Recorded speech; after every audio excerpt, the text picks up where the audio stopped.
ये सब क्या है? बारान साहब तुम्हारे लिए लेकर आए हैं बेटी। तुम्हारा बहुत शुक्रिया। तुमने जो भी खरीदा बहुत खूबसूरत है। अली और जमरुद को करीब देखना तुम्हें पसंद नहीं है, मुझे मालूम। मेरे पास एक प्लान है।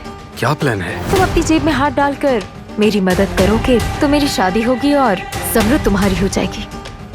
ये शादी मुमकिन नहीं है। किसने दिए हैं तुम्हें ये कपड़े? बेगम साहिबा समझ रही हो खुद को जो इतना तैयार हुई हो? मैंने खरीदा है और आज के बाद ये जैसे चाहेगी वैसे कपड़े पहनेगी। तो क्या मैंने ये फैसला अपनी मर्जी से किया? अगर तुम्हारा बाप मेरी माँ को कत्ल ना करता तो ये सब भी नहीं होता। हमारी जिंदगी बर्बाद हो गई, लेकिन उसका मुजरिम मैं नहीं। यकीनन सही हो रहे हैं आप बाबा। जरूरत पड़े तो दवाइयों का डोज बढ़ा दो ताकि वो अपनी उंगली तक न उठा सके। वो कहानियां अधूरी जो न हो सकेगी पूरी, उन्हें मैं भी क्यों सुनाऊं, उन्हें तुम भी क्यों